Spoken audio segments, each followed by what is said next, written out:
A new world pope for an old world church. Buonasera. From his first good evening, Pope Francis, dressed in simple vestments, signaled he would minister differently. Just the way he came out, dressed as he was, said something. It was a statement. I mean, I will be Jorge Bergoglio. I will be myself in this new vocation or this new mission. What a wonderful entrance. But few could have predicted a year ago the stunning influence of the Francis effect. This man is a daily surprise. Pope Francis has popped up in the most unlikely places, breaking down barriers in a church battling for relevance. In a year, he's gone from Pope who? Boy, Francis boy. To a well-known brand for Catholic ink, taking some of the pomp out of the papacy.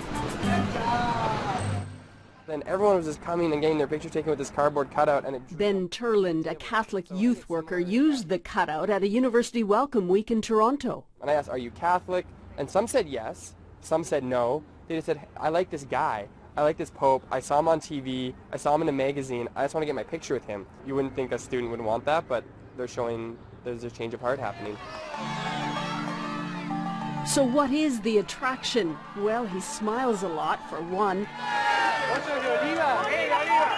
He speaks off-script, goes off-piste. Last week, he offered two delighted boys a spin in the Pope-mobile.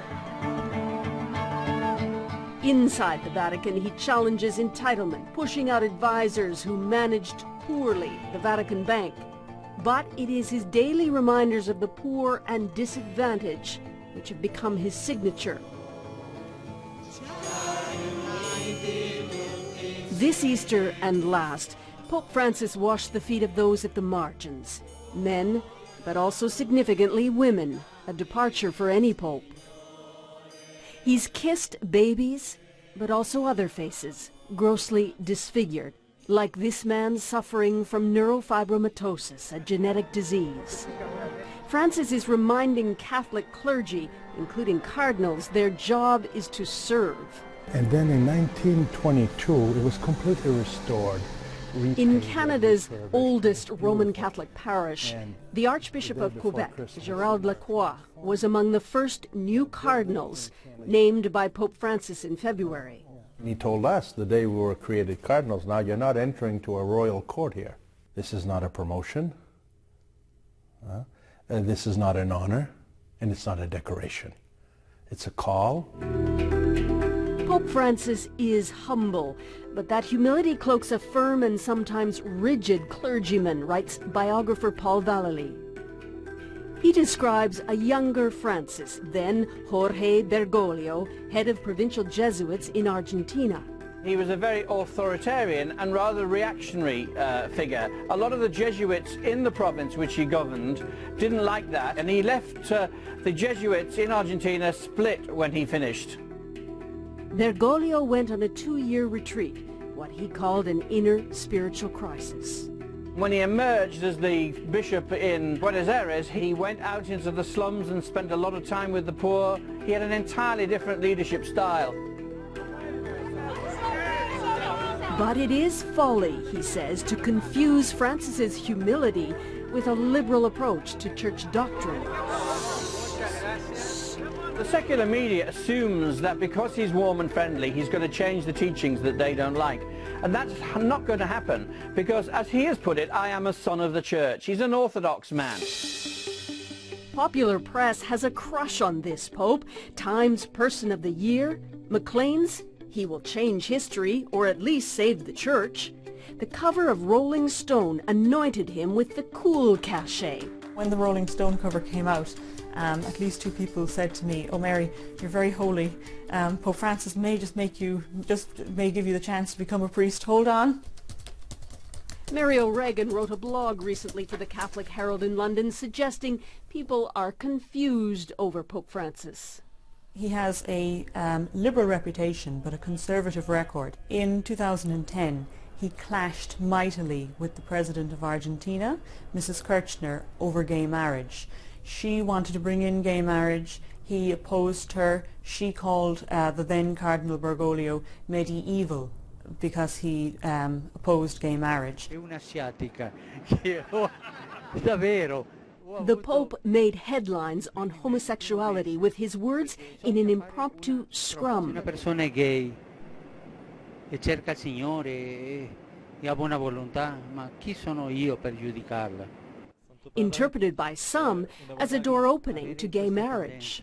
That's not what's going to happen. Most of the time when I try to say that to anyone, they kind of react with shock, horror.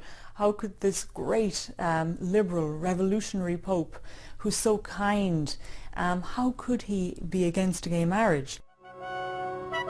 The reality clashes with their dream figure, and it shows that they are in love with a Pope of their own creation. The Catholic flock has shrunk to a fraction of what it once was in Canada.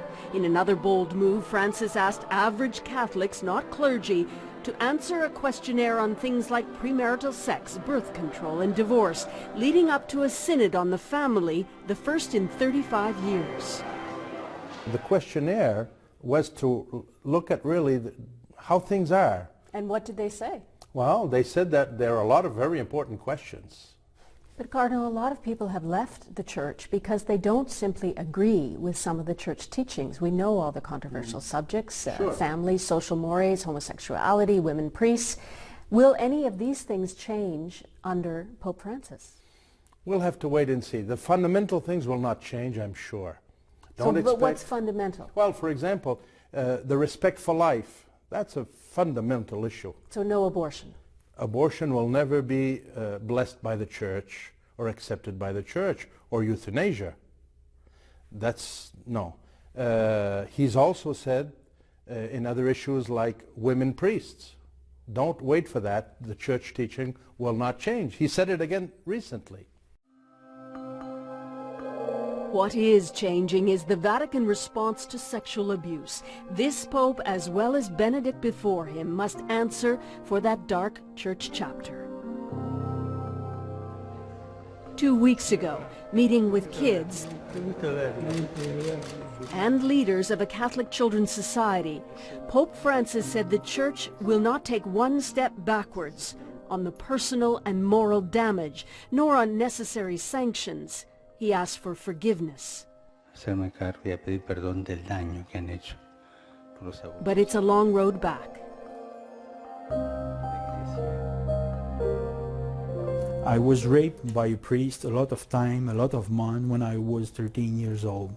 And all the priests that I taught at that time said to me, you have to pray and you have to apologize. Apologize to whom? To him. Frank Tremblay was abused at Saint Alphonse, a Catholic boarding school outside Quebec City. 25 years later, he went to police. Father Raymond Marie Lavoie was convicted of molesting 13 boys, sentenced to 5 years. He served 26 months. Over a dozen men are now suing the college and the Redemptorist Order for covering it up. You have a lot of problems when you are a victim of sexual abuse when you're a child. Do you think this Pope will make a difference on the sexual abuse issue? No, not now. It's the same as the Pope before. It's the same as Jean-Paul II did. They did nothing. They always did nothing. Why? Because they don't want to pay. Does it touch your heart that Pope Francis is talking about sexual abuse in the way that he is? No. It touch anything. It touch anything for me. He just want to protect. That's it, that's all. Pope Francis has invited a former victim to an advisory committee on how to prevent abuse. But the diocese still must answer for the past. Very close to here, the seminary in Saint-Anne-de-Beaupré.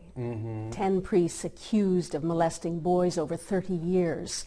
The people who were victims of that abuse are not moved by Pope Francis's words. There's no more pushing under the rug. This is over. This has been over for years now.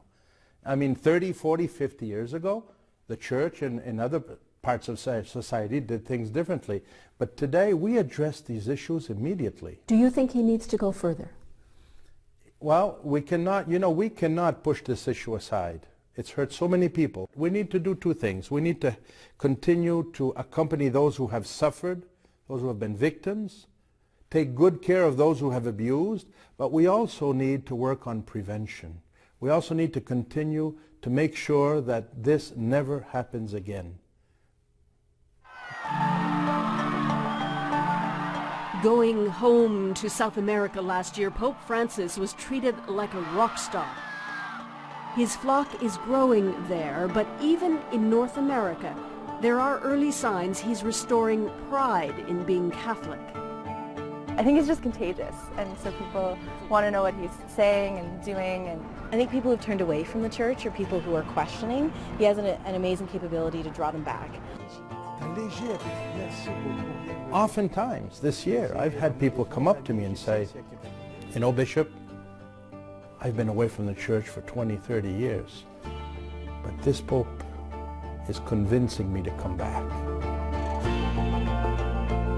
An enigma still, he rattles those who long for conformity and confounds those trying to peg him as liberal or conservative. He's completely unpredictable. He doesn't clear things in advance with the Vatican authorities. He keeps his own diary. He makes his own announcements. Nobody knows what he's going to do next. Susan Ormiston, CBC News, Toronto.